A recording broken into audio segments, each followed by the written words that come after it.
Hello, everyone, and welcome back. Our final panel for today is creating impactful learning opportunities in soil health education programs. This panel will be moderated by Cameron Ogilvie. Our welcome and opening comments will be given by Ms. Jess Newman. Ms. Jess Newman is Senior Director of Agriculture and Sustainability at McCain Foods, the world's largest manufacturer of frozen potato products and appetizers. She leads a team of agronomists and field representatives responsible for all potatoes, sweet potatoes, peppers, onions, zucchinis, and other vegetables purchased directly by McCain Foods from farmers. Jess and her team have implemented McCain's 2025 sustainability goals related to agriculture that includes 100% of farmers implementing regenerative practices, 25% reduction in farm CO2 emissions, 15% improvement in irrigation water use efficiency in water-stressed regions, and launch of 3 farms of the future. Jess, I'll turn it over to you. Thank you so much. It's so great to be here, everyone. Really appreciate Wayne and the whole soil health team for the invitation.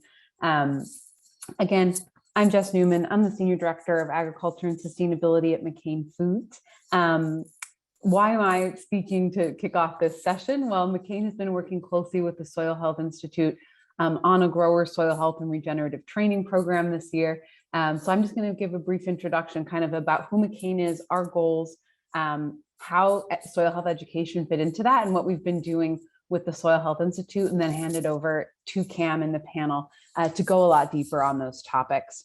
So I'll start at a high level with who McCain Foods is. As Latrina outlined, we are the largest manufacturer of frozen French fries and appetizers in the world.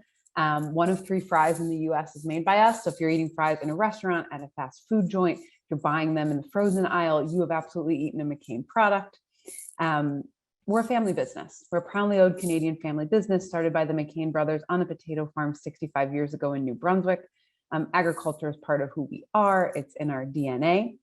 We have an agriculture team of 80 that is spread across 3 Canadian provinces and 4 US states.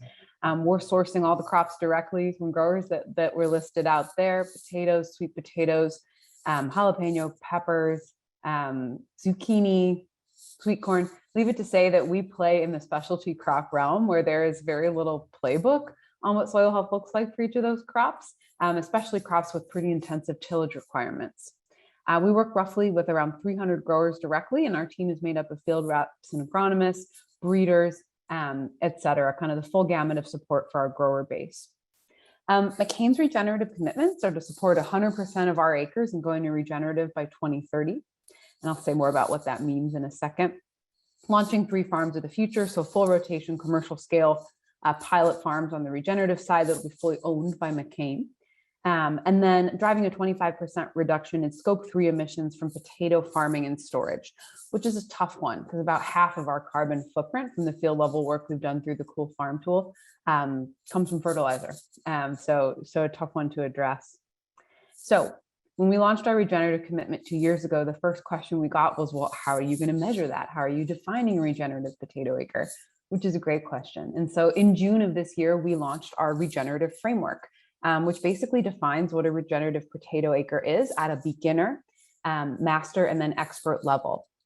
What I'm going to do is I'm going to drop a PDF of that framework into the chat. We released it publicly. We want feedback on it. We want challenge on it. We want everyone to know what the goalpost is in terms of what a regenerative potato acre is and what we're working toward. We're a specialty crop. There is no guidebook on what it means for us to be regenerative, when we worked to build that on our own with grower input and input from other experts like the Soil Health Institute. So we'll share that out with you, and I'm happy to discuss offline with anyone who's interested in that. So that's our goal, right? We've set a big, shiny corporate commitment, but the kind of translation mechanism to how rubber hits the road in our grower base is education. And that's where the focus of this panel comes in, and that's why I think it's so important. So the work that we're doing this year, when you think of, okay, we've launched our goal, kind of what's the job to do? There's a measurement job to do. So, right, communicating, getting that regional and grower baseline survey results, because it's very different in regions, which principles of regenerative ag they're strong and which are those development and opportunity areas. We need to begin our baseline soil sampling through partners like the Soil Health Institute. We have to make action plans in each region. We have to prove concepts, right? So launching those model farms, we have to work on funding and financing for growers. And we're really excited. Actually, yesterday, we just in Canada launched a future potato farming fund with our partner McDonald's to provide cost sharing grants to applying potato growers who want to implement priority regenerative practices. But the important piece of work, where again, the one that's critical and what this is focused on, is that extension and education and training bit. And so for us, that was essential. And it's why last year we launched a partnership with the Soil Health Institute as our training partner. So we've been really blessed to work with Cam and David on engaging our growers in 7 regions across the US and Canada.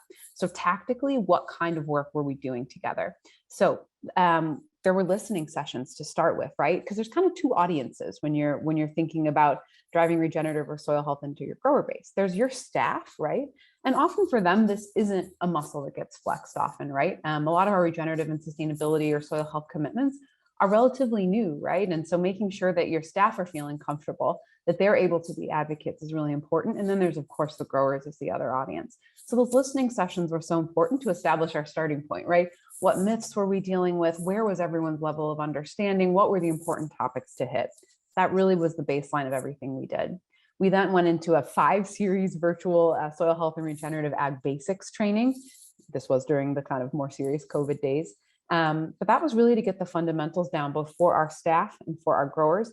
And importantly, those were regional.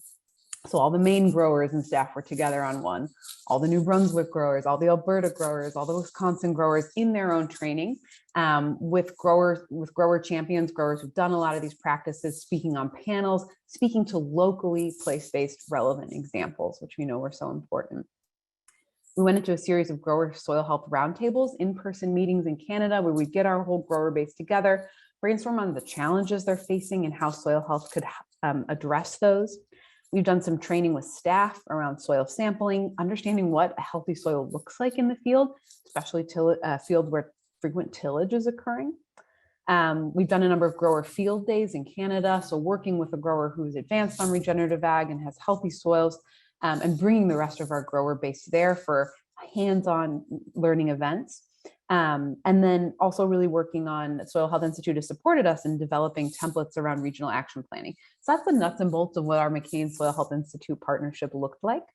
And we have a couple of learnings emerging, so I'll run through those quickly, but I know that Cam and the panel will dive into those in much more detail. So I think some of the key learnings that have come out of our work of really engaging potato growers across the US and Canada on regenerative and soil health training has been, it needs to be locally relevant for growers and staff to find it credible, right? How you grow a potato in Idaho is extremely different from the kind of conditions they're facing in New Brunswick. So that's really important and complicating. You need expertise that's relevant to the crop, which, as everyone who works in specialty crops know, is so frustrating because there's like, nobody's a jalapeno pepper expert, you know, let alone a regenerative jalapeno pepper expert. So there's always this balance when you're working with a training partner on, can they quickly get up to speed on this crop to have that credibility in front of our grower base. So there's that mutual 2-way learning that needs to occur to make sure that that crop relevance is enough, right? We found that having grower champions, advanced growers who are willing to share, being part of trainings is a hugely helpful, credible voice, and really gets the juices flowing within the grower base. We found that hands-on exercises, right? Digging a sample of a healthy soil and one that maybe isn't as healthy, testing the water holding capacity, letting growers, get their hands dirty, are really powerful. And those are some of our emerging lessons, but it's very much a work in progress, right? We're in year 1 of engaging 300 potato growers and starting this journey and in baselining. And we've been really glad to have the Soil Health Institute as a partner. Again, this is so essential because the education is where the rubber meets the road, right? It's where the goal starts translating into tangible progress on the ground. And we're really glad to have the Soil Health Institute as our partner and going forward as our partner in this McDonald's McCain fund to kind of cost share on some of these practices. And they'll be on the selection committee when the growers apply, and then helping us again to baseline those soils, support with training, and then track progress going forward. So I'll stop there. It's my pleasure to hand over to Cam, who is an absolute expert on this, who's been our lead trainer in Canada, who's going to moderate this second section, kick off the panel, and really dive deep in some of these topics that I've just scratched the surface on. So again, I'll drop my email and that regenerative framework into the chat, and over to Cam for much more detail and a wonderful panel. Thank you. Thank you so much, Jess, for that wonderful introduction. I get excited all over about what we've been doing with McCain after hearing what you're sharing there. So for those of you who are listening and feel excited about this, it's just the tip of the iceberg. It's been a really great project. Pleasure to work with you, Jess. I have eaten my fair share of McDonald's fries over the past year, and I think I'm better. That's what we like to hear. Hey, there you go. Good. Okay.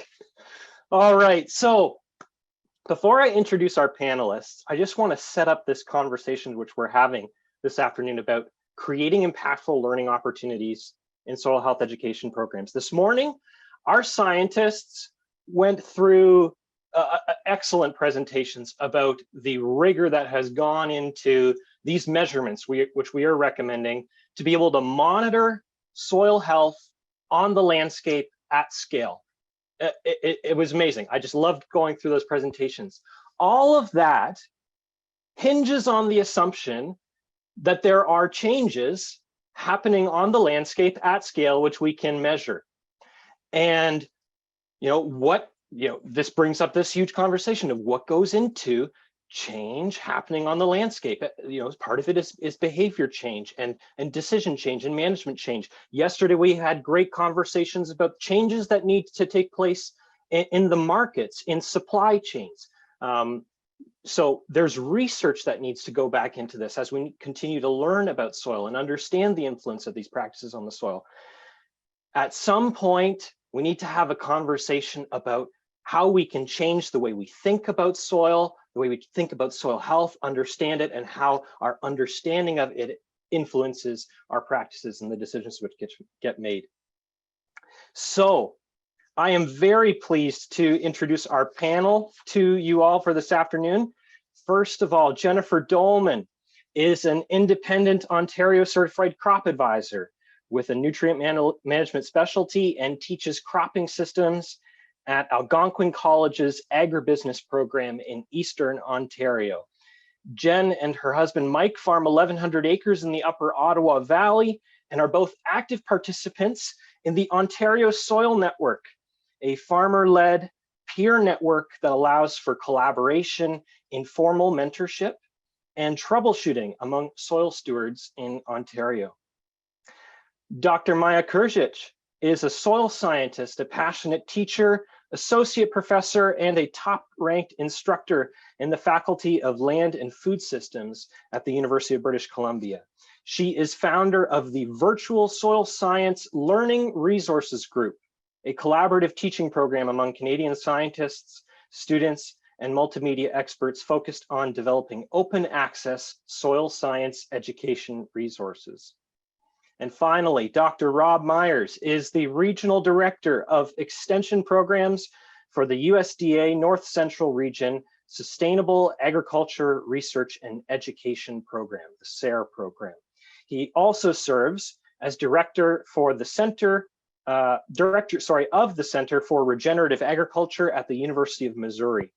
He has conducted a wide variety of education and research projects on cover crops, soil health, and diversified cropping systems. Welcome, everyone. Now, before we kind of dive into this first question here, I want to acknowledge the elephant in the room. If you are on Eastern time or earlier, it is just after lunch. Your food coma is setting in. These become the longest hours of the day, and we do not want this panel to be a dull one. I don't think it will be. I think there's lots to be said, and this is a dynamic group here that's going to share. But we would like this to be a little bit interactive as well. And so we're going to kind of kick this off. We're going to be a little bit experimental here, but hey, we're talking about creating impactful learning opportunities. So you got to dive in and experiment a bit. So if you've never used Menti before, you can either log in on a smart device. You just go to menti.com. Or you can open another browser window and you could go to menti.com, and your special code for today is 71544165. And this is what we want to know starting off. Where were you for your last impactful learning experience. You know, it doesn't have to be your last one. Maybe it was a little while ago, but it still stands out in your mind. Where were you? And while all of you folks who are watching in kind of fill in as well here, I want to ask our panelists this similar question, but you can go into some more detail. Share a time when you had an impactful learning experience and what made it so. So first of all, I'm going to jump to you, Jen. Why don't you start us off? Share a time when you had an impactful learning experience and what was it about it? Well, before we get started today, I just wanted to say, I think Jess summed up all my points today in her introduction of it. So it's nice to know that a lot of us are on the same page. So for me, it's always that tactile, hands-on. I was always a good student in school, but it's that emotional connection, that aha moment, that bit of excitement from, you know, getting your hands dirty, seeing it going, not only as a student, but also in the times I've had the opportunity to be an educator. So I recently did a visit to a classroom with high school students about, obviously we all have skilled labor shortages and people aren't familiar with agriculture. So, you know, you had the cool girl rolling her eyes in the corner and you had some of the people who don't usually pay attention in class. And before I was done, because I brought in a bunch of, weeds and worms, and before I knew it, everybody was up to their elbows, fully engaged, laughing. And you know, they came in pretty not wanting to learn, pretty, you know, thinking this was going to be pretty lame. And then, you know, they left having a lot of fun. So sometimes, you know, it shouldn't necessarily all be entertainment, but that's something that's going to really be a good memory for them and hopefully keep them more receptive to, you know, and cultivate a good learning environment. Excellent. Excellent. That's a great story. Why don't we jump to you, Maja? Share about an impactful learning experience you had. Well, one that comes to mind was from just before pandemic hit. I was approached out of nowhere by seventh grade school teacher asking me, can she bring her class to UBC so that they can learn about soil? Of course, I was floored and I said yes, thinking that she's maybe bringing, because she didn't tell me how many students she's bringing. I was thinking maybe tops 20. It turned out she talked to her colleagues. She brought 55 seventh grade students to UBC. She told me that following week that's the group. So I thought, oh man, I have to mobilize my graduate students and other graduate students in order to somehow accommodate such a large group. And plus parents were coming as well as chaperones. So what ended up happening is we had 4 or 5 different stations at each of those stations, there would be a grad student or 2 talking about some aspect of soil. Some were doing hand texturing, the crowd pleaser as always, but there were also some stations where students were measuring aggregate stability by using a phone app.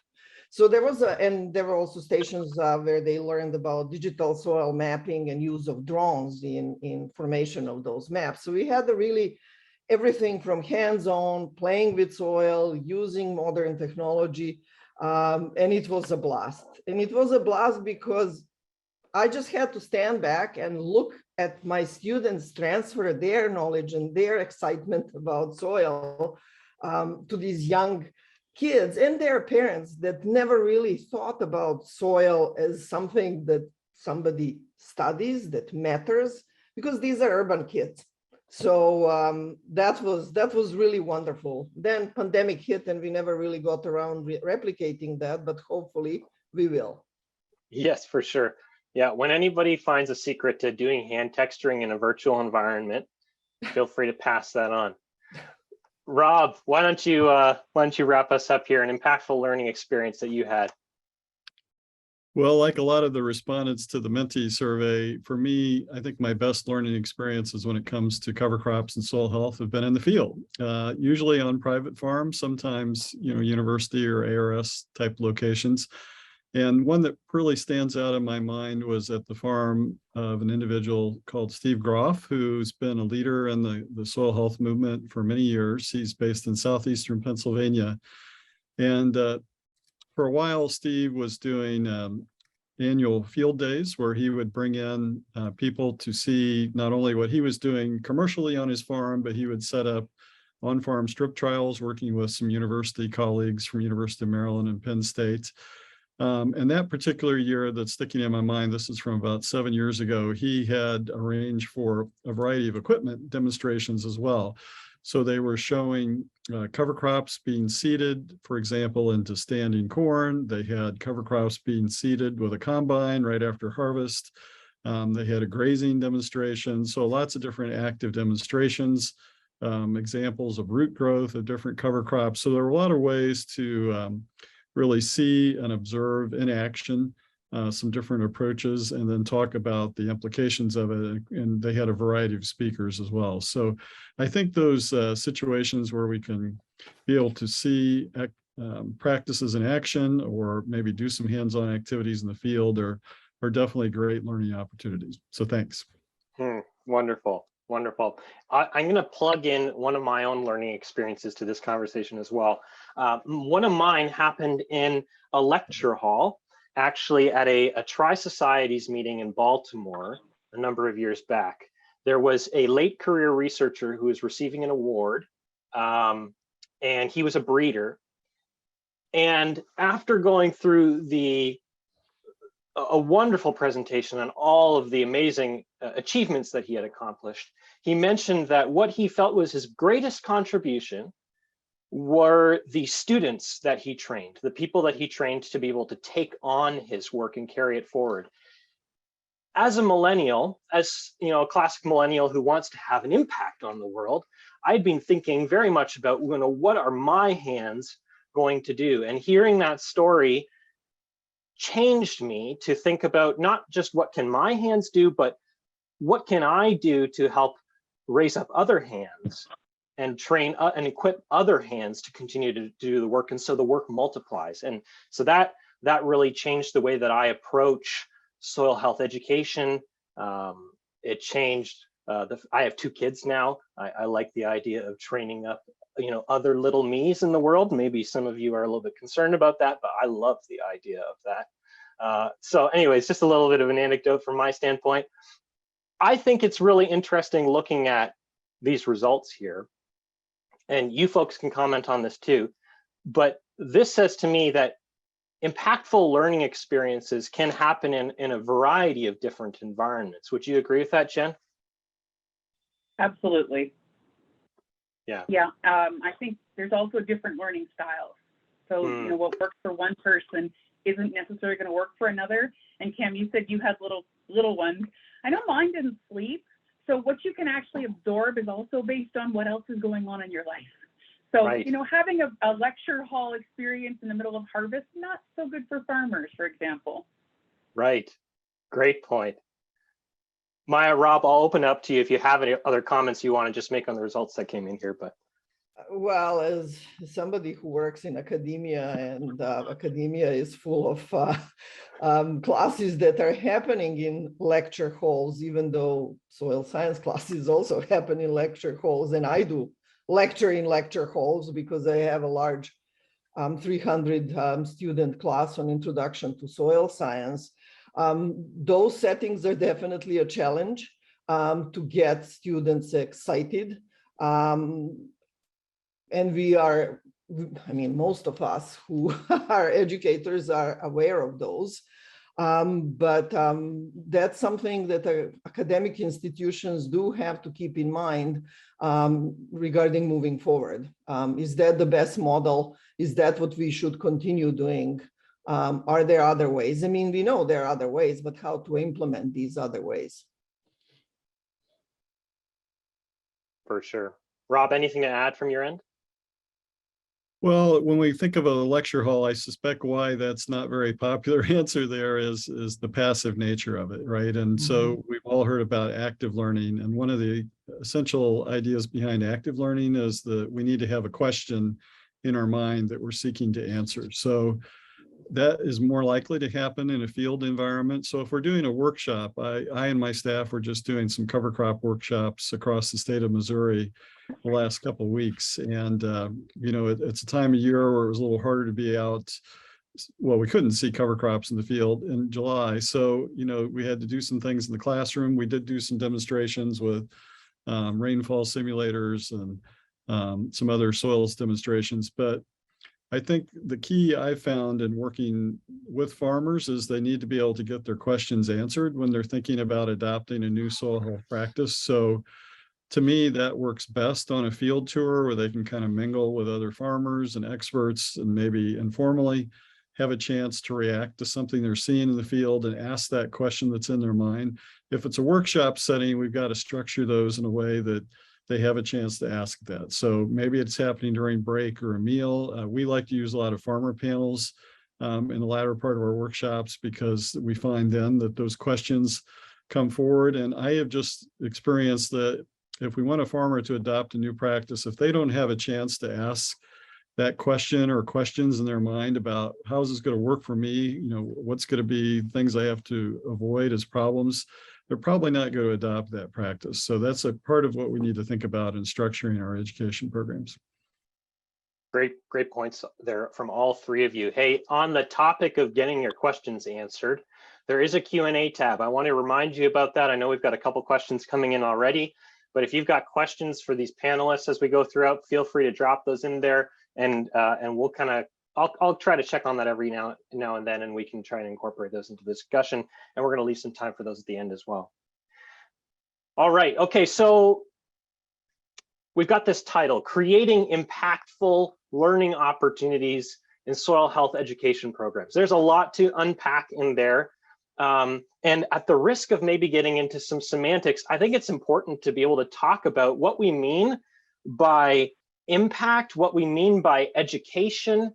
And so I kind of want to, give this back to you, and I'll go back to you again on this, Jen. What do these experiences that we've had in, as we've talked about impactful experiences ourselves, what does that impact look like exactly? Do you want to speak to that? Well, I'm going to do the typical agronomist answer, and that's it depends. And the reason is like, so when I think of impact, it's either two things. One is it's a lasting impression or a lasting point, or it's one that actually causes a change in direction. It's some kind of a catalyst on that curve. I like what Rob said about, answering the questions we're seeking to be answered. And I think a lot of it too, and I mentioned that earlier, is that emotional connection. And it can be simply like entertainment. Like in Ontario, we have Wheat Pete from realagriculture.com, and he's so entertaining. But I find that, not to sound hokey, but knowledge and ideas are like seeds, and they thrive best and they grow best in a fertile seed bed. So having people be in a place where they're comfortable, having a place where people can feel like, this really is an open, safe space. And sometimes it's something where it comes totally out of the blue, like when you get that cross-pollination between different groups. Like I got into beekeeping because of neonicotinoid legislation, and just the aha moments of going out of my little silo into a whole other environment and seeing that crossing of information. So I know it's kind of a bunch of different answers, but those were all the ones for me that created impact. Interesting. Maja, what's impact for you? Well, I mean, some of the stuff that Jennifer said resonated. I mean, there is a long-term impact. Have you really changed somebody's view about subject that you were covering in your courses, talks, field presentations? But there is also a short-term impact or immediate impact. Have you sparked an interest in something that students, learners haven't thought about before? And as a soil scientist, that's something that I and my colleagues face on a daily basis, because as I mentioned earlier, soil is not necessarily a resource or a subject that people nowadays think of. And farmers do, but other people don't. So when you are dealing with that population, you have to spark their interest, whatever it works. And as Jen said, different people have different learning styles. So you have to provide diversity of opportunities for your learners. And if you have an opportunity in your setting where you are trying to teach and learning to happen, to try to personalize it because of that diversity of learning styles, interests, and personalities. Because only if it's personal, if it's meaningful, if it's striking an emotion, if it's entertaining, it's going to work. And to strike that when you have, it's easier when you have smaller group or when you have more flexible setting. It becomes a challenge when you have larger group of learners in a more rigid settings, which happens in schools, colleges, and universities. It needs to be lasting. It's a change either in direction or in attitude. Rob, anything you want to add to this? But as we think about impact, what that looks like. Yeah, well, in the SARE program, we talk about education and training. We often talk about outcomes-based education, and we break that, as many others do, into change in knowledge, skills, and behavior. So I think with farmers, we often think first of those changes in skills and behavior. Have they adopted a cover crop? Have they moved towards no-till? Have they adjusted their nutrient management? But the knowledge does come into it. I mentioned we were doing these workshops and we had rainfall simulators. I think most of you in this audience have seen rainfall simulators. And I know the first time I saw one, gosh, about 10 years ago, and they did the flipping over of the tilled soil after an inch of rain on it. And I saw the water running off. I'm like, okay. But when it was flipped over and I saw that soil was completely dry underneath, whereas the cover crop no-till, the water had soaked through, that was just totally an aha moment for me. And here I was, somebody who'd worked on cover crops a lot and had done no-till work, but I'd done a lot of tillage too. And I guess I had learned from my dad, oh, if you rough up the soil with the cultivator, the rain will soak in. And I had to see it to believe it. So that was a kind of a small change in knowledge, but a very seminal one. And I saw farmers when we were doing these workshops, same thing. You could just see them reacting to that. At the other end of the spectrum, we were also talking with these farmers about the underground soil biology. And of course, that's been a revolution for so many of us to start to get a glimpse. And we're obviously still learning about all these different types of organisms in the soil and how they're interacting. And I think helping farmers recognize that, the role of mycorrhizal fungi, the whole interaction between all these different microbes, you can see that starting to impact and turn their approach to the practices they're doing. So these things definitely fit together. It's not just telling them, hey, use this different piece of equipment, but it's why are we doing it? And how is this going to change the performance or resiliency of your farming operation and your ultimate prosperity? So they all go hand in hand. For sure. And I think one of the things I like about what you all have said is that, sometimes we like that final outcome of like a change in practice, like there's a cover crop on a field that wasn't there already or before. But then there's all these like little changes that take place within the person, within the community, et cetera. And those need to be acknowledged as well. And one of the ways that I've been thinking about that lately is like a sense, this sounds a bit fluffy, but a sense of personal empowerment, like walking away from a time going, I think I've got a better grip on this than I had before, or like it's actionable knowledge for me. Like maybe I feel like I can do something with this now. That sense of, empowerment. I think that's something to that we've been trying to watch and listen for as well. Jen. When you said that it kind of got me primed. I like the movie Zombieland with Woody Harrelson in it. And anybody knows in a good zombie movie, you need a good double tap. Otherwise, the zombie's not really dead. So when you talked about that, to me as a farmer, when I try to practice, I'm really not sure about, And then afterwards, it actually worked. Maybe not exactly as I planned, but I can actually say that was a success. Like you feel a sense of vindication there. Like, oh yeah, I don't care that everybody. That's a great point. It definitely helps seal the deal. Yeah. Well, Jen, why don't you jump on this next one too? Because from the perspective of a farmer, and I'm going to throw up this poll, which we've already started doing as well. But from the perspective of a farmer, what does education mean to you? I know that sometimes I talk with farmers and they go, "Oh, I'm not very educated," and then I spend an hour listening to them talk, and I go, "You know a whole lot more than I do about this topic." So, what does education mean from your perspective? So when I had in my bio, full disclosure, I'm a lifelong learner, but education sometimes gets a bad rap because a lot of people experience it as Rob had talked about, like passive.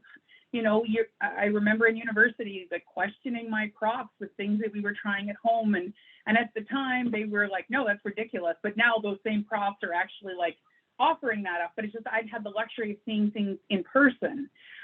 So I think sometimes there's a credibility issue. However, for that same thing is when we talk about having had something impactful, education isn't so scary anymore. And I really like how Jess at the beginning talked about it being a mutual two-way learning. And when we all come at this, recognizing those skill sets we have amongst ourselves. I may not know how to my way around a lab, but I do know my farm well. And Cam, you and Rob have extension experience, right? Which, I'm still learning the hard way how to help teach some of my peers and learn from my peers. So I do think a lot of it is coming at it with a respectful acknowledgement that this is a collaborative experience. For sure. I'll let somebody else take over now. Collaborative. Who wants to jump on that? Rob, Maja? Well, I mean, definitely collaborative is one of the components of education. I mean, education is such a complex, multifaceted process. So it can't be just one word, or as you were asking us, 3 words here in Mentimeter. It's lots of things. In preparation, being a good student, because Cameron gave us some topics, I looked what are the definitions of education, and I find it very ironic what were the two that were listed one on next to each other. So the first one says education is process of receiving or giving systematic instruction, especially at a school or university. Pretty rigid. And then one underneath that says it's an enlightening experience. And to be honest, even though I come from that systematic instruction side, I would like to believe that what we do is enlightening to our students in their process of learning. And education has to be about learning. If it's not about learning, if it's only about teaching, then it's not going to succeed. That's great. Rob, wrap us up there.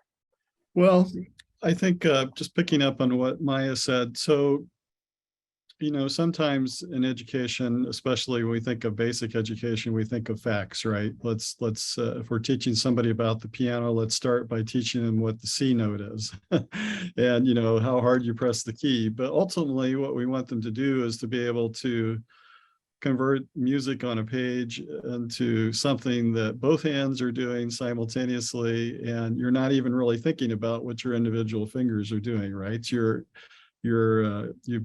achieved a level of enlightenment, as Maja was saying, that your mind is kind of integrating the notes on the page in a way that leads to the music being performed. And so when we think about farming, we can teach about a basic fact like, well, let's change this fertilizer practice. But what we are really, I think, doing with soil health is we're trying to get more to a level of enlightenment where we're understanding that it's a living system and that we need to have more biodiversity in that system. We need to manage it so that there's living roots there all the time. It's thinking about it more holistically and conceptually rather than the older kind of input-output model of, well, what product do I put on the field and how is that going to pay off at the end of the year? So I think that's our challenge in soil health, is to kind of get to that higher level of enlightenment. Unfortunately, we see these farmers doing this, and many of them are great at communicating these higher concepts to other farmers. So Rob, on that topic, with soil health being needing to be a holistic perspective, it's a systems change, not just not just swapping out a few different ingredients for one another. What works well to not just to teach, but what works well for people to be able to learn that different way of thinking? I think it's helping people think about being observers of their system. I used to think in my younger years about how do we help farmers think more ecologically. I mean, I grew up on a corn and soybean farm. I would say, my dad and a lot of our neighbors didn't really think about the ecology of the system, but I had been trained in that. And my first exposure to kind of seeing this in action was, I was actually on a trip to the Netherlands, and they were paying these dairy farmers to monitor the wetland birds that were nesting in their pastures. And the goal was they were trying to change the timing of grazing so that more of these wetland birds would survive, and the timing of haying, so that the chicks could be reared. And I remember very distinctly one farmer, this was like 20 years ago, saying, I never paid any attention to those birds. I didn't even hardly notice them. And then when they started paying me to monitor their nest, I really got fascinated. And I started noticing them, and I started noticing these other, and he went on at great length talking about all the things he was noticing. And when we draw the parallel to soil health, it often starts with the lowly earthworm, right? Just taking that shovel out, looking to see, are there earthworms here? Why aren't there? Oh, there's earthworms over here in the fence row. Just simple things like that, or the structure of the soil. So kind of helping farmers develop that observational sense, I think, then gets those active questions in their mind that leads them to seeking out more information, and that's, I think, helps us get to where we're trying to go. That's great. Great. Maja, Jen, what works well?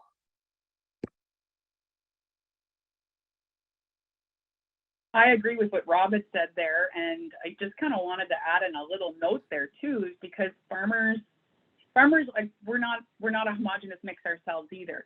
So as like economies of scale and just practicality, a lot of the time our farmers are too busy at a computer or managing people. So the other part of that is helping bring in the people who are in the field and helping them see those aha moments too, because farming is not an individual sport; it's a teamwork.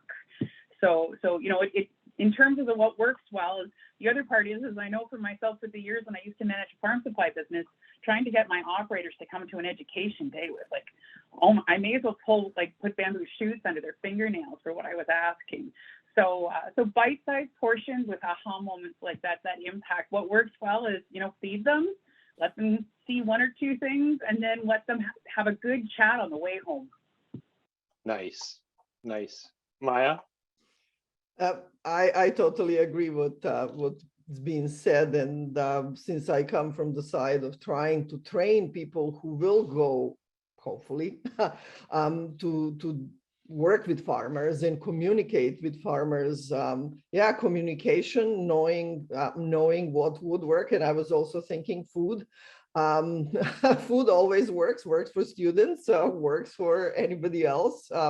Having informal settings where people don't feel threatened to express what their concerns or thoughts are, those kind of things, and everything else that Rob and Jen have mentioned already. I think oh yeah, go ahead, Jen. Sorry, I was just going to say, and the other one, and this is going to be like a shameless plug. I'm a graduate of the Ontario Soil Network, and that is sometimes it's like you talked to Cam about, teaching people and that next step. So long after the meeting, it's that, that picture on WhatsApp, and this is what I'm seeing, and well, what do you guys think? Well, I tried that a few years ago, and for you educators, you may never get to see that, but it's when that learning culture carries forward and takes things to a whole other level. Like, you know, it's almost like watching like a neural network just suddenly light up when you're able to get people who are keeners and like-minded to like organically share with each other and build.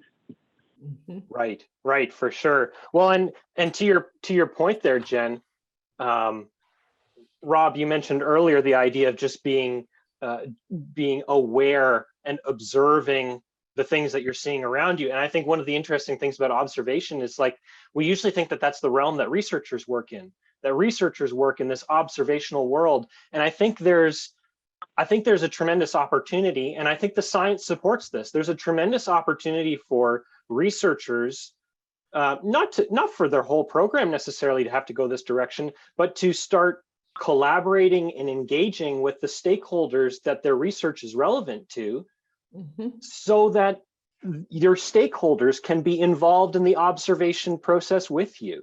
So that whole participatory, farmer-led even research model, which you see worked out, I think, so well in groups like Practical Farmers of Iowa, and in Ontario, it's the Ecological Farmers Farmer-led research program, where this research expertise is married with on the ground farmer expertise, and there's just some amazing co-learning that happens in those kind of environments that I think is really interesting. I don't know, Jen, I think you've had some of these kind of experiences. Rob, I'm sure, you know, Maja, you could all chime in on this too, but any thoughts from you on that kind of participatory research model?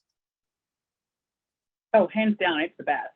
Like, and I'm in a remote community, so it's like University of Guelph is a 5-hour drive. We don't have extension in Ontario like you folks do, like maybe when I was a kid, but part of the reason why I managed a farm supply and became an independent agronomist was because I had to be creative in finding resources.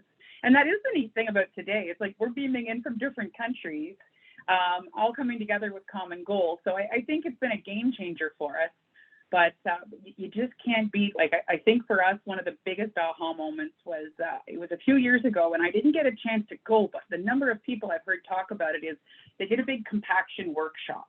And they had like 20 pieces of equipment and sensors in the ground, and you can show charts of bulk density and charts of compaction and the dollars and cents. But when they actually even saw the pickup truck drive across, you know, with the pumped up tires, you know, it was like ding, ding, ding, ding and these were like, these are skeptics. These are the guys that were only there so they could show these researchers what they didn't know what they were talking about, right? And they came away like as converts. So it was, yeah, I don't know.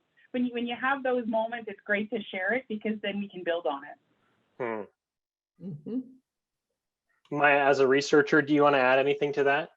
I mean, I love working on farms if I can set up my research projects, and every once in a while I have an opportunity to do that. It just you know, what is an issue on the academic side is finding the right type of funding that will fund the research that's done on the farm, which is then usually less under controlled treatment circumstances, which then, you know, puts your findings and your data in a different frame than when you had a controlled field experiments where you can really control lots of things.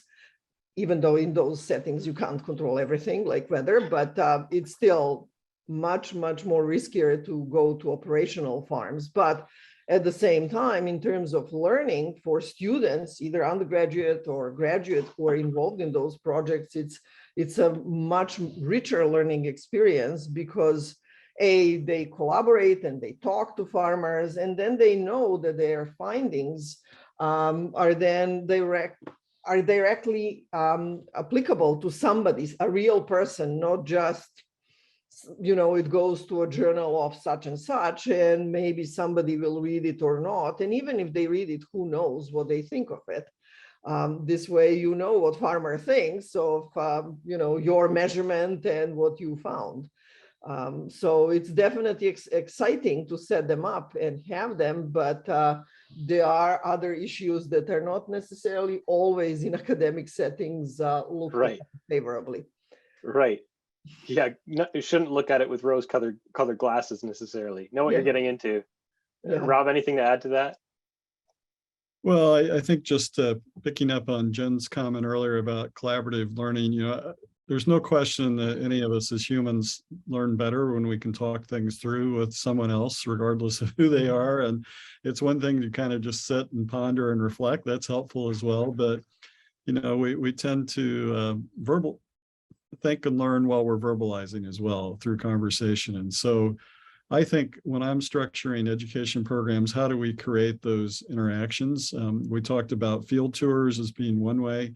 I also like bus tours, because if you're stopping at multiple farms and then people are sitting together one-on-one, it gives you can just hear the conversations going on about what they just saw. And there's some learning happening that, if they were just watching a presentation in a more traditional setting, they wouldn't be interacting in that way. They might over a break or something, or as Jen said, driving back home if they're riding together.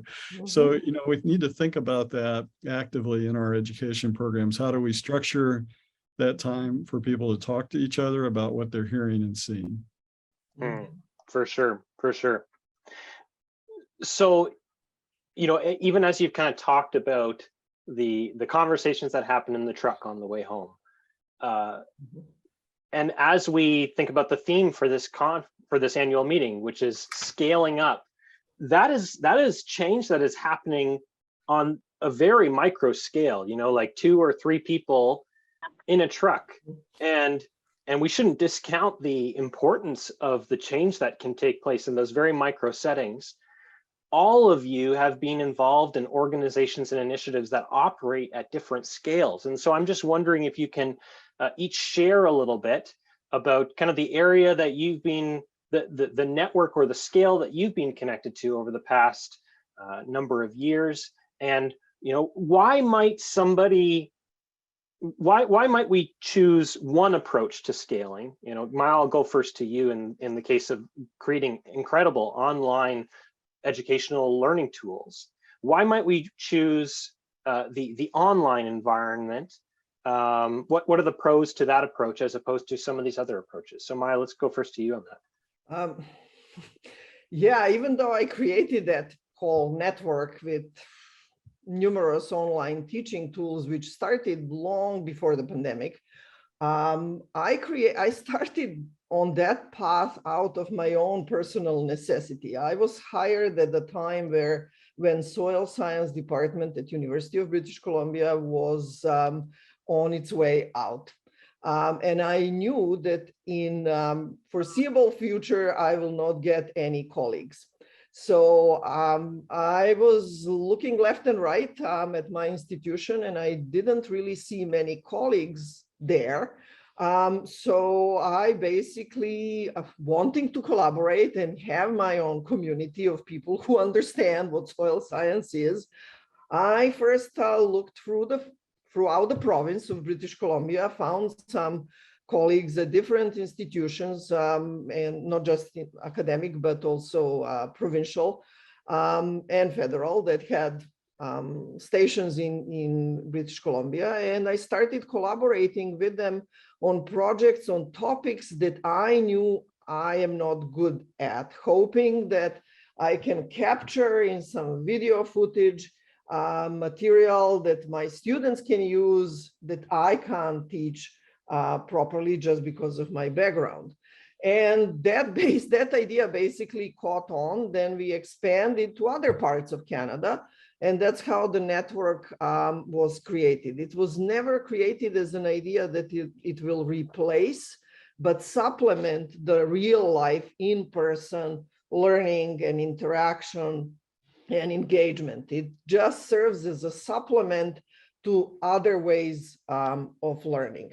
And then we all know what happened in 2020, pandemic hit, and lots of areas of education and other parts of our lives went online. I really don't like online setting, even here we are. I mean, I would prefer that we are somewhere together in person than in this way, but wanted or not, that this way of communication does open some pathways that otherwise we didn't have, or before of pandemic and explosion of online and Zoom and such platforms we didn't have.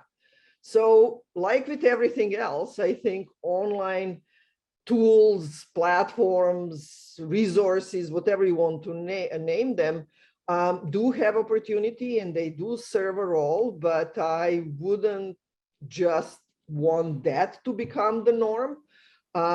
Similarly, like I wouldn't like lecture calls to be the norm of our education. It opens up avenues. If it does have an impact of the current young generation of learners, because they are growing up with it, they're used to it.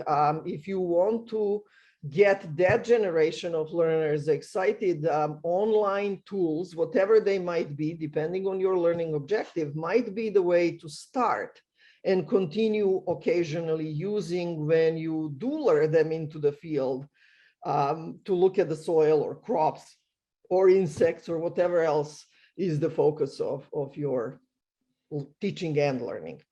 For sure, for sure. Jen, I'll jump to you on this one. Maybe you want to bridge off a little bit of what Maja was saying, because I know you've mentioned to me before, being in a remote rural environment, you've been able to connect a lot more with a variety of different groups because of things being available online. Do you want to speak to that at all? Oh, absolutely. Like, it's a 5-hour drive to anywhere from here, and I need to find childcare, and we don't have livestock because heaven forbid I ever need someone to do chores.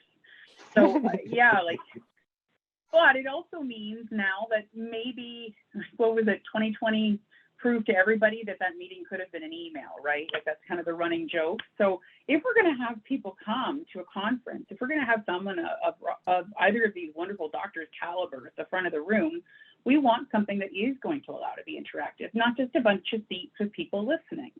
So I think in some ways, the push is on us now to possibly have that pre-reading done ahead of time, or have those neat interactive visuals for that core, and then allow it to build. Like you talked about enlightenment, Rob, and I think that's really a big part of this, is that, you know, you need to know where middle C is on that piano before you can get to that next part. So, you know, maybe that carrot approach of, like, so many of these programs are one and done. Oh, we're going to teach farmers how this works, and then that's done. But you're forgetting that there's always people coming up the curve. There's always people suddenly buying a farm, or, you know, their position changing within an operation. So I think we need to look at this as, like, frankly, in 4 dimensions, you know, and that is the progression of time and building and creating a culture that builds on that. So yeah, I really think that that's a big part of it. And when it comes to scale, I really appreciate you using the word microscale, Cam, because I know when you're, like, because I also work as with the Federation of Agriculture, so we comment on policy, and so we're looking at, you know, all the farmers in Ontario and what works. But frankly, my best lesson I ever learned in my communications lesson is, so what? Who cares? So for a farmer, if this, you know, there's so many things they have to get done in a day, and same with all extension people, like, so what? Who cares? What's going to come from this? What's the goal? And how is this going to make my life better? And, or my farm better, or my family better, you know, because we all have a lot of different goals, all vetting for the same priorities. So, you know, to me, it's a lot of that. For sure. Yep. Being locally relevant, you know, being able to connect with people's experiences, not a one and done thing, something that there's an ongoing way that we can connect. And then I liked also what Maja, you were saying, like, it's complementary, like these different approaches should be seen as complements and not just standalone. Rob, do you want to add? Yeah, Cameron, maybe we can come back a little bit later on the idea of scale to the role of videos and recorded webinars and things like that. But going a little different direction in terms of scaling up, this kind of pertains to a question in the Q&A from Seth Urbanowitz about are there good farmer-led examples where the farmers are leading it. Abby Wick, who is the soil health extension specialist for North Dakota State University, has put together what I think is one of the better examples of farmer-led learning opportunities. Basically, what she's organized is breakfast groups across the state of North Dakota on the topic of soil health. And she kind of helps seed the pot, so to speak, with these breakfast groups. She'll get a few farmers together and introduce a topic to get them started. And then she's just sort of encourages them to organically grow, so to speak. So she's told me about this. I've had her talk to some of our extension educators across the Midwest. And, you know, she may start out with 4 or 5 farmers at the first breakfast meeting. And then over a period of months, it'll grow to be, 15 farmers there. And so her goal is just for them to start with a topic in that breakfast discussion and see where it goes. Let them interact with each other, let them share their experiences. And why that's important, of course, is that we often hear farmers that are doing new practices, whether it's soil health or a new type of enterprise, say, well, nobody around me is doing this.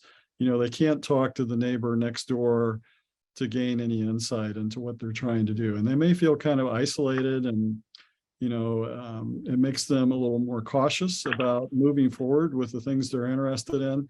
They need to find that peer network that they can bounce ideas off of and share those experiences, talk about what they're observing, hear what other farmers are observing. And so I think sometimes we don't think about that enough in our education efforts. How do we create those peer-to-peer networks where the farmers can learn from each other? Because truly that's how they want to learn. They're not as excited about coming and hearing me talk as a university professor. They'd much rather hear from another farmer. So Right. that's something I don't do as well as I should, but I just know it's important to create those farmer networking opportunities. Well, on that point, Jen, talk about the Ontario Soil Network. Talk about your experience with it, what you love about it. How much time do we have left? So again, the Ontario Soil Network really, I was a participant pre-COVID, and then I was actually the local facilitator once COVID hit. And so while everything else and everyone was pretty well in a state of flux and not sure what to do, there was no in-person meetings. Those of us that are a little more, I don't know, desperate or ingenious or just keeners, we would find these ways to have like webinars like this. We're just impromptu. We'd send something out by tweet. People who'd signed up for it. We have a few different WhatsApp chats now where people are sharing. I had a question about Y drops. So we had guys who were making like homemade versions of it and what worked and what didn't work and who they got it from. And even just from a community standpoint, sometimes people who are early adopters, and especially innovators, which I can't say I'm an innovator, I'm just an early adopter, it's isolating, and so this is a way of kind of crossing the acres. We even had some ones where there was people getting up at 3 a.m. in New Zealand to talk about rotational grazing. It was so cool. These aren't people who yes, but they're the yes and people. And that's really where, again, going back to that fertile seed bed, I have a hard time just kind of keeping up with people like that, and I'm already high energy. So to me, and take it as it comes. Like there's also some people where my husband likes to be like the creeper. He will never comment on his own, right? He's way too shy. But if you get him in a very small, intimate setting, he's like Master Yoda. He's got lots of good advice. It just, you just have to kind of create that environment for it to come out. And so this allows people to connect and seek. And so it's been great because we've had like Dr. Laura Van Erd come in and join us. Like she's way down in, like she's 8 hours away, but we're in here chatting one evening just while I'm folding laundry. It's very, very impromptu and it can be fun. And it did start with beers in shops, I believe, before COVID. And I think a lot of the guys still prefer that way. That does not surprise me somehow. To your point there, this comment has come up a couple of times just about the importance of having I guess you could call it a comfortable but a safe learning space where you feel like you can open up and be vulnerable and share. Just a comment I see here from Alan.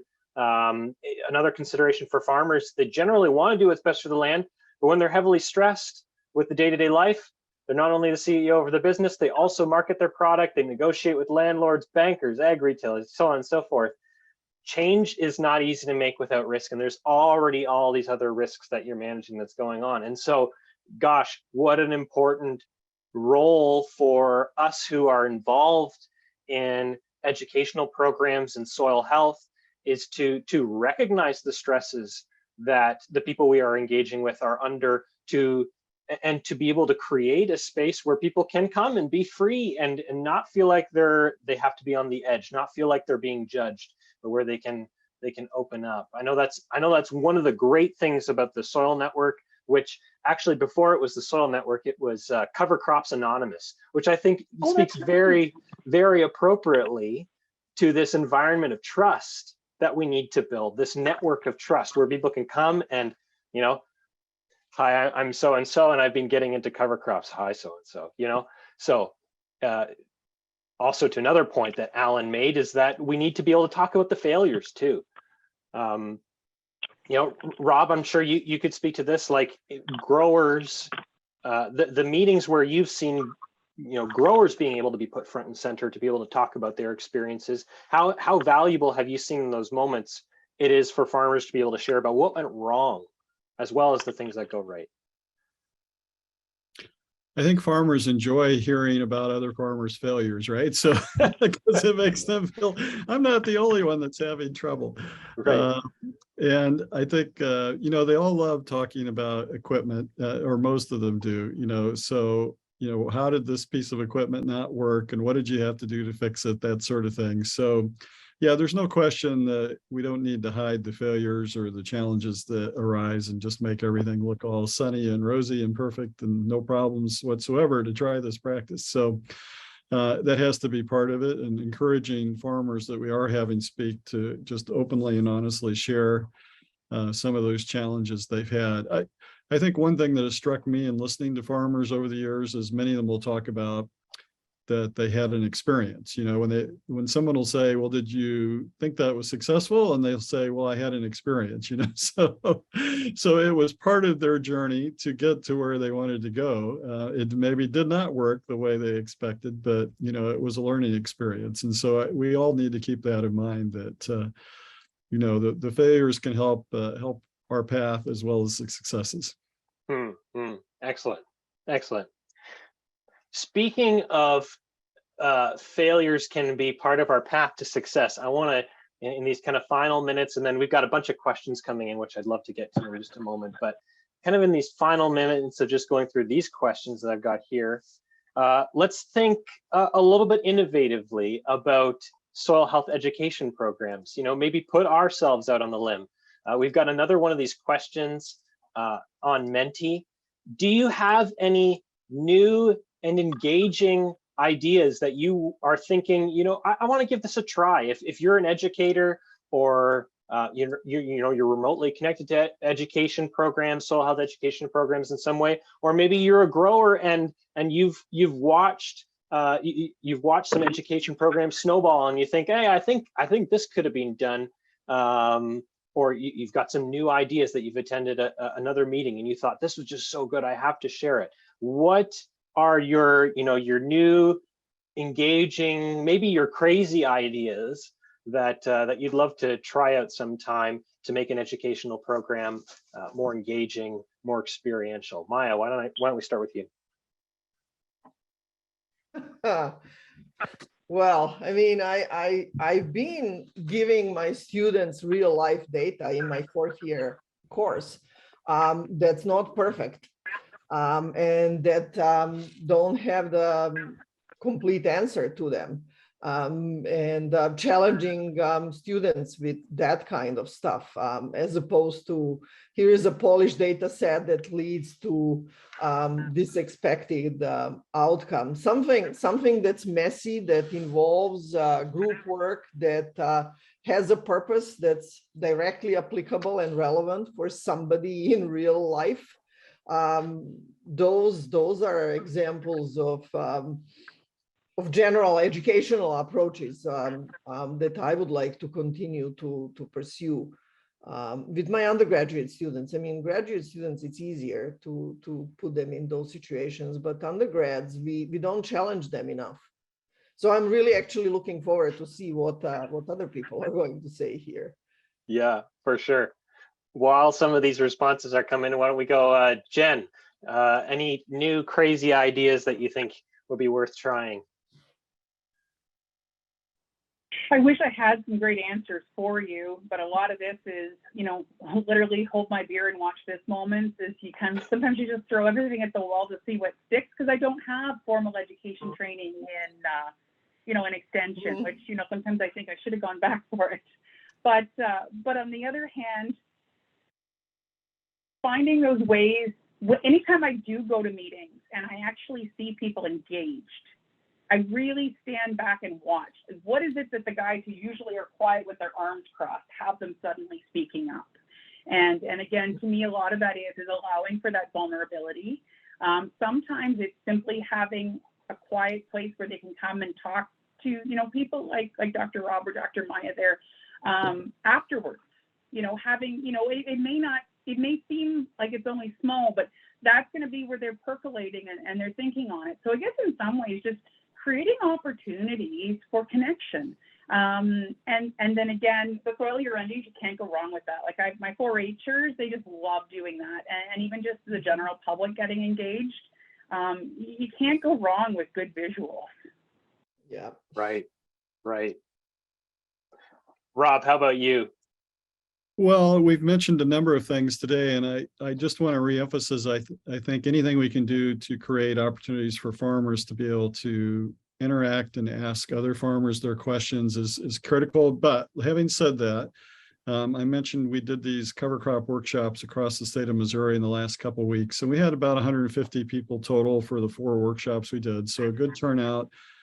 Majority were farmers, as we expected, but of the farmers we had, quite honestly, most of them were already doing cover crops. And, what we're trying to do is get in those farmers that are not yet using cover crops or soil health practices. And that's everybody struggling with that challenge. How do you get the middle adopter? We've been able to engage with these early adopters pretty successfully, I think, and made a lot of traction, but those middle adopters. And so I've begun to feel that one path, it's not the only path, but one path is to have more short video resources. And we've done a lot through groups that I'm involved with, like the Sustainable Ag Research and Education Program, about concepts and soil health and why you would use cover crops, and different farmers talking about those experiences. And those have been effective. Some of them have had tens of thousands of views.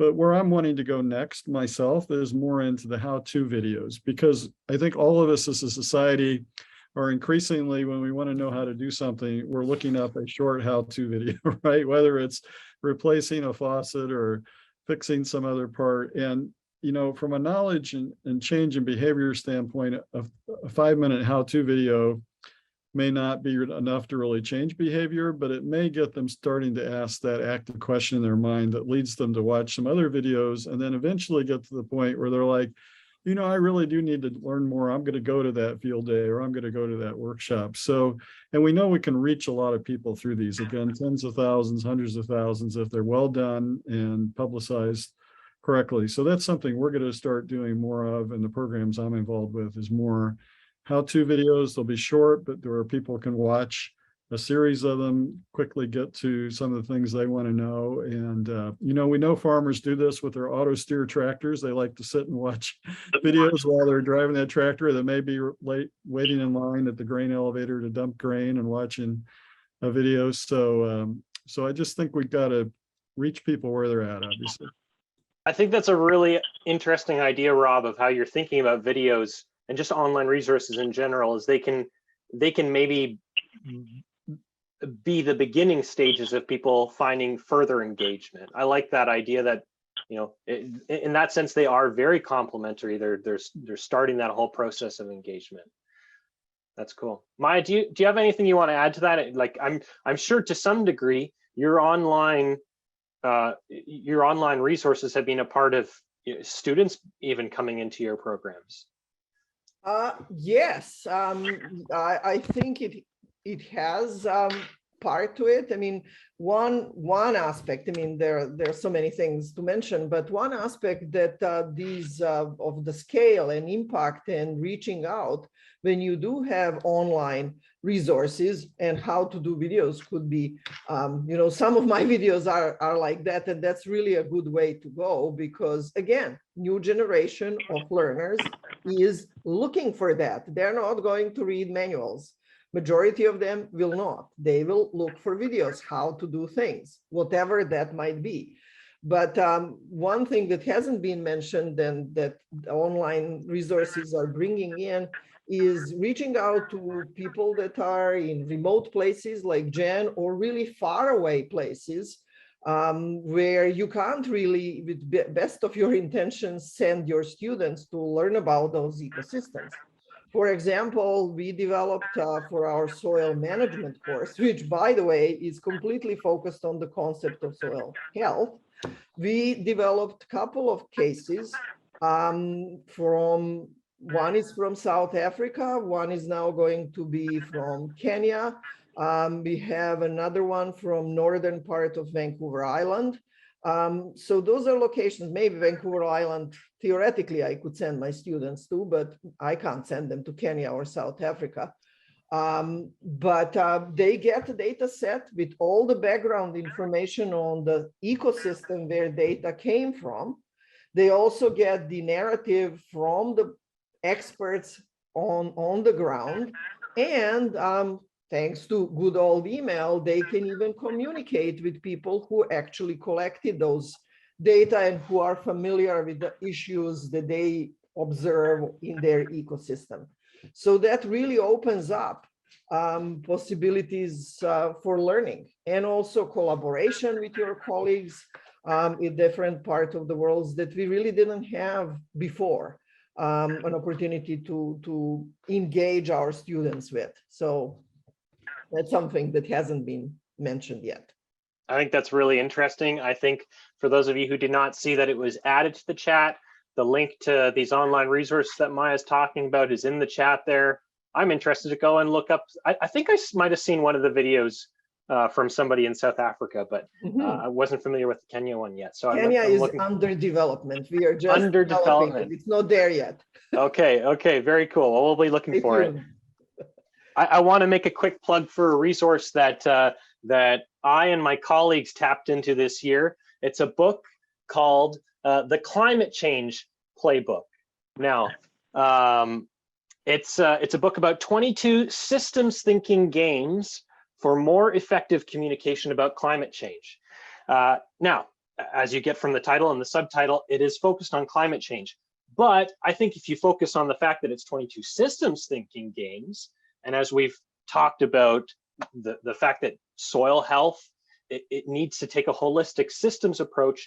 Many of these games, you know, you can take the game idea and you can just adapt the discussion topics that come out of it to focus it more in the direction of soil health. And we tried some of these out with when we were doing the webinars with the McCain staff earlier on this year, and those seem to prompt lots of discussion. It just takes you outside of a topic to think about a concept, have a few laughs, get people feeling comfortable, and then you can kind of bring it back and focus better in on the topic. I've been enjoying this. If we had lots of time, I'd even do one with all of you, but I think we got lots of questions here first, so I'll get to these questions. One of the questions which I saw in the chat or in the Q&A was from Patricia, which was about evaluation. Evaluation needs to be a key part of these programs. How can we assess whether or not the approach that we're using is effective or not? Rob, I'll go to you first on this one, just with your experience with SARE and evaluation programs there. Well, it's funny you should ask me first, because evaluation is probably my personal least favorite part of education, although I know it is very important, and we do a lot of it in the SARE program. So again, I mentioned earlier outcomes-based education and training. That's a big part of what we do in SARE. And so part of outcomes-based education is having a strong evaluation plan, and you're trying again to get at changes in knowledge, skills, and behavior. So the behavior part is challenging from an evaluation standpoint, right? Because we tend to evaluate right at the end of an educational event, right at the end of a workshop, or whatever we're doing, and we might get a little insight into the change in knowledge, maybe a hint of whether somebody's starting to gain some new skills, but we're not getting the change in behavior, which is really ultimately, I think, when we're talking soil health, what we're often about. And And so that requires looking a little farther down the line. We can, come back in 6 months and ask again, but it's admittedly tough to do evaluation in a way that fully captures people's progress over time. We tend to just get those snapshots. But I think having a plan for evaluating what we're doing so that we get more effective with our education is extremely important. For sure, for sure. Maja, do you want to add anything to that? Anything from your I experience can online? echo what Rob said. This evaluation is my least favorite part of education that I'm involved with. But it's inevitable. You have to. You can't just let it in the setting of having students. You can't not to evaluate them somehow. But there are more creative ways of evaluations. I mean, exams are the least creative of them all. But if you are in upper level courses, for example, you can have mini projects, take home exams where students are given more time. They can really think and reflect and construct their answers in more meaningful way. To mimic the exam in a way that it's following similar examples of what you've been doing in the course. That might be the way to go. Or you can even have group exams, where the whole group of students, learners, work together, and if the rules are set in a way when they started, that will be the way to go about it. That might be another way. Some might like it, some might complain about that, but then I know that I have group exams, but I have group presentation marks, and every year there is usually a good student who comes at the beginning of the course and says, but this is not fair. I did all the work, blah, blah. These other students will get marked based on my work. Well, this is how it works in real life. You have to know how to collaborate with people. And there are ways how you can go around, helping others and learning how to help others learn and be engaged. Is also part of your learning. It's not just about learning about soil or corn or this and that, the facts about the discipline.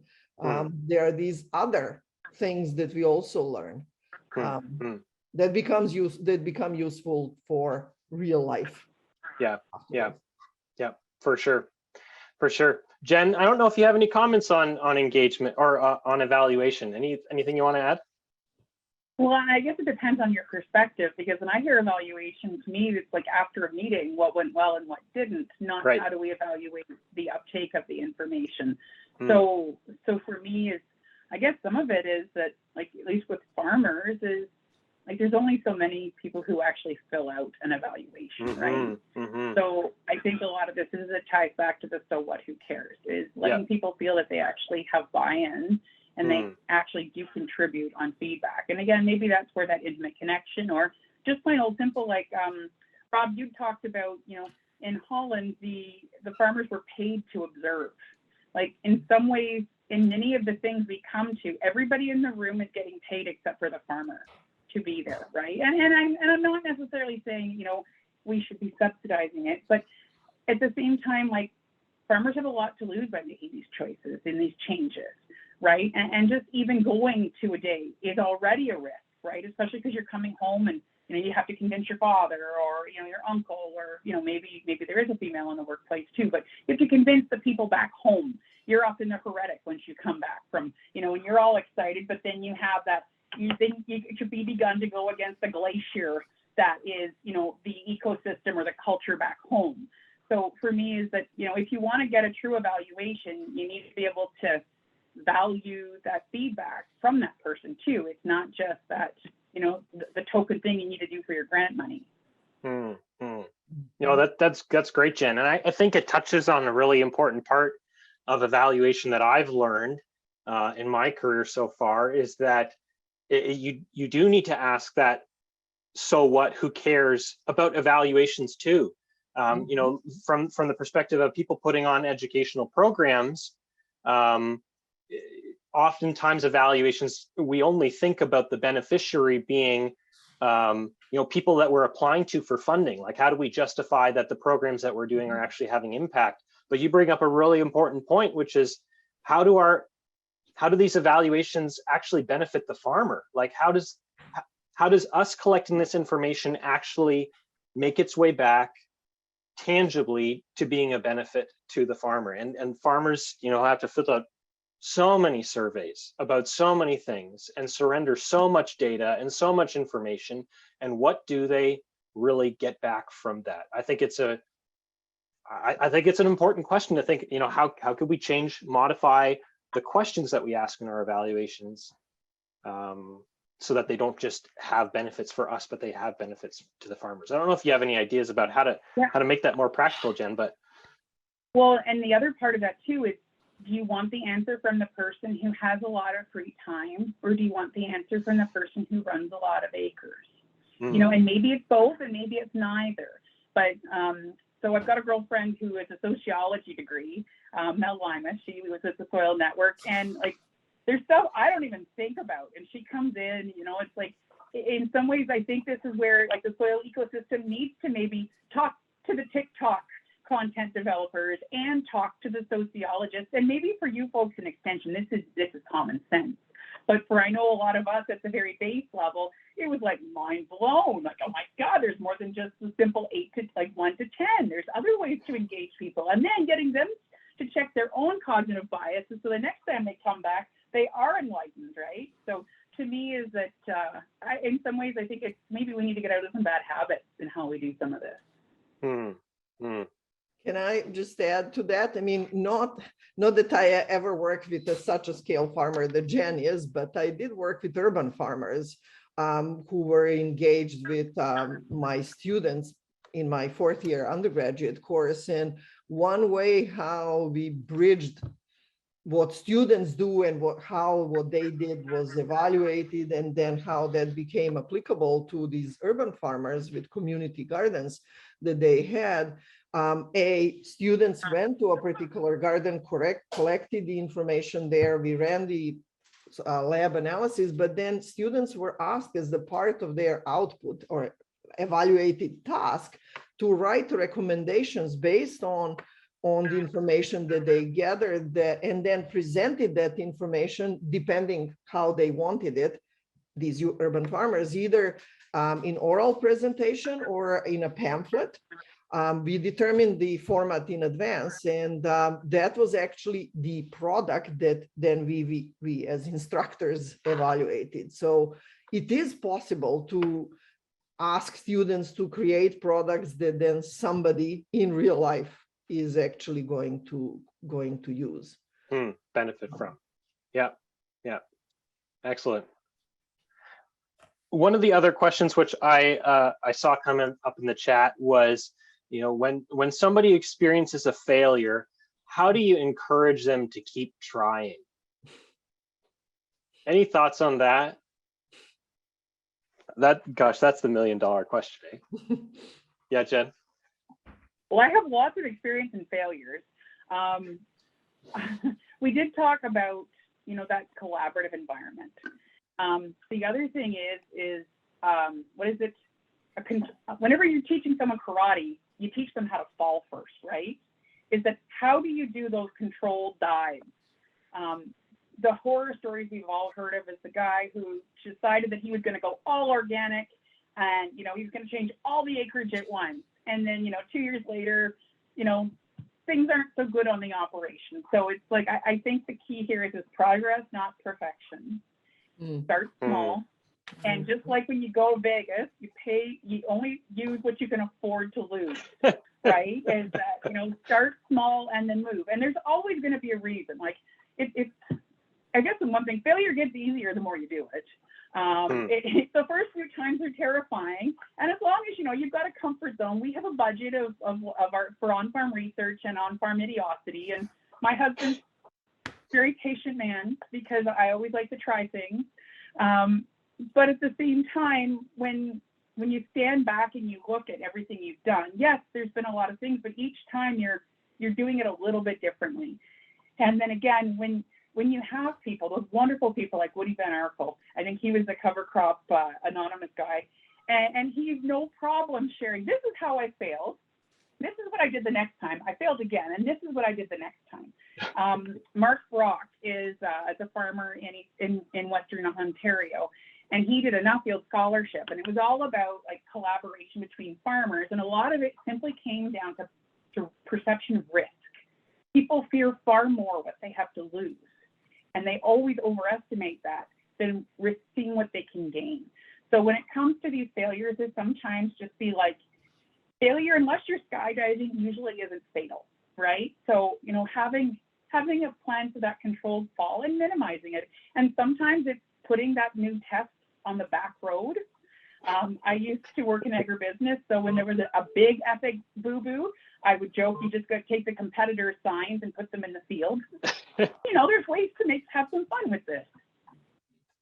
Yeah, I want to pick up on that fun theme, because my first thought when you asked how can you fail, people get past failing, you know, we all hear that, oh, well, Thomas Edison had to try 100 times or whatever before he invented a light bulb. But our natural reaction is to say, well, I'm not Thomas Edison, you know. So, but I think on the flip side, this fun angle is something I hear farmers talking about, and they say, you know, soil health has made farming fun again. And what do they mean by that? Well, they mean that they've rediscovered the joy of trying things and experimenting and just figuring out what works. And so I think what we can do as educators is help them think about, okay, you don't need to try this on, if you're a 2,000 acre farmer, don't take 1,000 acres and do this, you know, find a small patch of your field and just try a few things, you know, and just experiment and enjoy it, see what you learn. And this is really important, talk to other people about it. There's a wonderful book, we've been mentioning books today, called The Innovators. And it was written about the development of the computer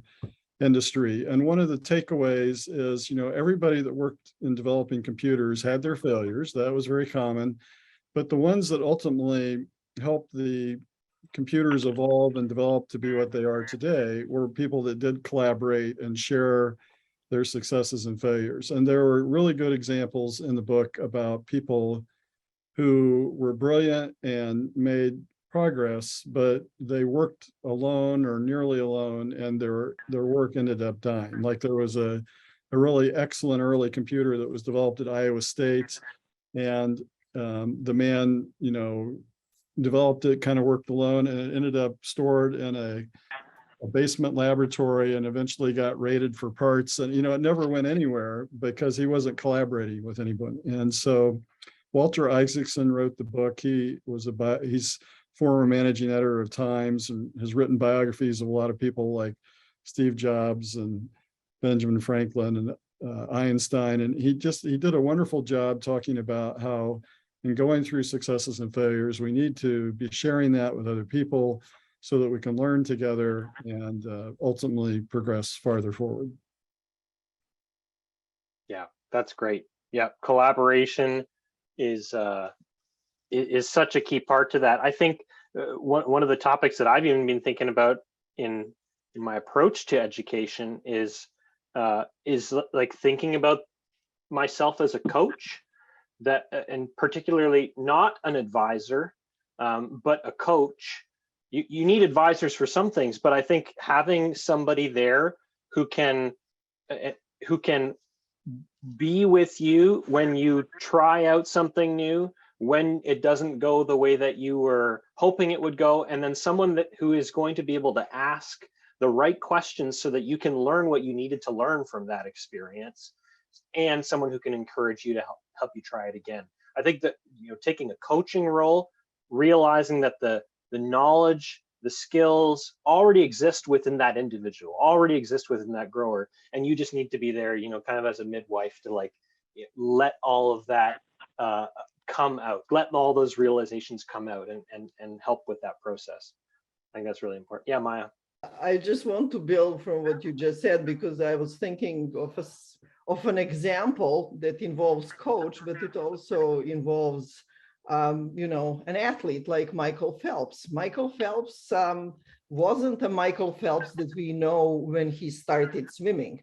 He was not a perfect swimmer when he was a kid, but one step at a time, he learned little steps of swimming technique, and then it took him years with the coaching and reflection and learning new things and more reflection and, on and on. It's a process. So learning when you fail without reflection and without being open to new experiences that you didn't know that led to your failure.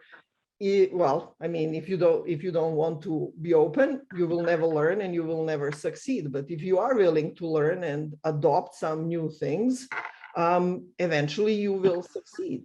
Going back to Rob said, well, Tom Edison wasn't, we are not Tom Edison. Well, sure, no, we are not. And, Michael Phelps wasn't Michael Phelps when he started, but he became what he became because he wanted to try and learn and be persistent. So anybody can be Michael Phelps if wants to put that much work, and it's lots of work. It's lots of work, that's for sure. Jen, I know you'd love to jump in on that one, but I actually want you to jump in another question that came in the Q&A, which was the challenge of connecting with agronomists, CCAs, folks who work for crop retail. Any advice for those who are kind of in the education extension space, working in soil health? How do we better connect with that audience, which next to farmers, from my understanding, next to farmers, the CCA, the agronomist is like, next in line for who farmers are going to for influence and advice. I say I'm always so amazed by the diversity of the quality of people across the whole scope there. And I would say similar to what I'd heard you talk about earlier today, and that is picking your champions. The people who often seek out, a lot of the time, especially like retailers, which is where I have more experience, they're looking to have good speakers come out. They want to actually be a trusted advisor for a lot of their growers, right? And so they don't want to just hear themselves talking. They want to bring in quality people and show that they're looking at the long-term health and viability of your farm business and your farm community.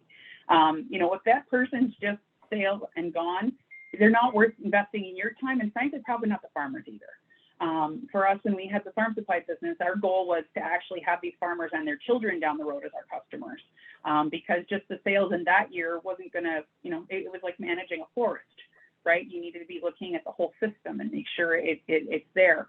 So for me, it's really seek out those champions, those keeners, the people who, when they're not, they're actually coming and standing, they're not farmers, but they're still at all those meetings you go to.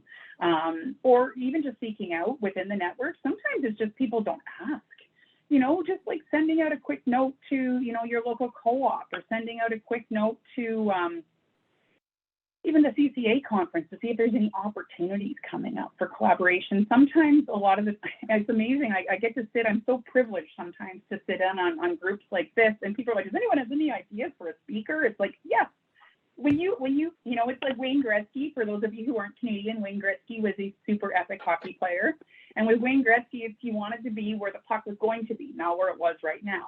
So I would say, look and see who those innovators are in that circle. And that's going to be where you have the best traction. Yeah, Rob. Yeah, I think this is really an audience we don't think about enough. I mean, I do spend a lot of my time thinking about how to reach farmers directly, but increasingly over the years, I've been realizing I need to spend more time trying to reach the ag retail community in particular, but just private sector farm advisors in general. And I will tell you, at least in my region of the Midwest, it does not work to get very many private sector folks to come to traditional extension meetings, no matter how great they are, how fun they are. They're just not coming to those field days. We'll get a few, like these, I mentioned we did these workshops with 150 people. We had maybe a dozen ag industry people, but not very many. Where I have had success is sort of like Jen was saying, either going to their conferences or their events that they're already doing, like we have through the university, an annual event that's specifically for the ag retail community, and just trying to make sure we have soil health on that program. Or even better yet, this is something I've been doing lately, just working with the companies directly. We heard Jess Newman talk earlier about the partnership she's had of the Soil Health Institute with McCain Foods. And Cameron, you could obviously tell us more about that, but For example, when the pandemic hit, started doing training at no charge to Bayer because they were doing their soil carbon program. And we ultimately trained about 350 of their staff. Now, they're not experts per se on soil health, but for many of them, this was their first exposure to get some multi-hour training on soil health. And, if we hadn't done that through the company, maybe we would have been lucky to get 5 of them. And here we were able to reach 350 Bayer staff on a repeated training basis. So that was through working with the company managers directly. I think we need to do more of those types of things. Those of us that are in public education. Great point about partnering with companies in that respect. I love that. Hey, we've only got like a minute left. So what I was hoping to do is quick summarize some of the key points here and then make sure that I haven't missed anything. So feel free to chime in on this, but this is what I've been hearing. We need to take a diverse, different approaches to doing education programs. Can't just be online, can't just be, the workshops can't just be in the field. There's a variety of approaches we need to take. We need to know the answer to our so what, who cares? We need to understand, what's the value that the people who are attending whatever program we're putting on, we need to understand what they're going to get out of it. How is it going to be practical and meaningful for them? Collaboration, making it hands-on. These things are critical to engagement. Having champions, looking for your champions in the CCA space and the grower space, creating safe environments, creating networks that are ongoing, that it isn't just a one and done thing. Any other final words as we just wrap up here? We've maybe got 30 seconds. Final words from Jen. Videos. Or Bob. Videos. Yes, videos is a key part of that. Okay. Jen, anything there? Don't forget to have fun. If you're having fun, that energy carries forward. It creates a culture where their guard is automatically down. Or they just think you're a lunatic and you provide entertainment. It's win-win. Right. Okay, good. And Maja, finally you. Education is that enlightening experience, really, to sum it up. Yeah. Creating enlightening opportunities. Okay. Hey, folks, this has been so great. Round of applause, virtual round of applause to our panelists here. It's been so great having you all on the call and hearing from your experiences in soil health education programs. And so I think right now we're going to wrap up. Thank you all for tuning in. I think we've got Wayne going to join us back on. Back to you. I think the last couple of days, I hope you agree with me that we've had some really good conversations. I really enjoyed it. I hope that you all have gotten something from it too. I hope that you've benefited from it. We're all kind of working towards some of the same things. And I just wanted to say how much we at the Institute appreciate the work that all of you are doing out there in this area. And I want to, of course, thank our sponsors, thank all of our presenters, moderators, our entire Soil Health Institute team, the Rivers team provided a lot of communication support for us. But I especially want to thank one special lady, Dr. Latrina Staley, on our staff who ran this show. She put it together, and it's a big show to run. There's a lot of background, a lot of hard work that goes on for weeks and weeks to build up to this day. And she's done a remarkable job. And so thank you so much, Latrina. With that, we will sign off.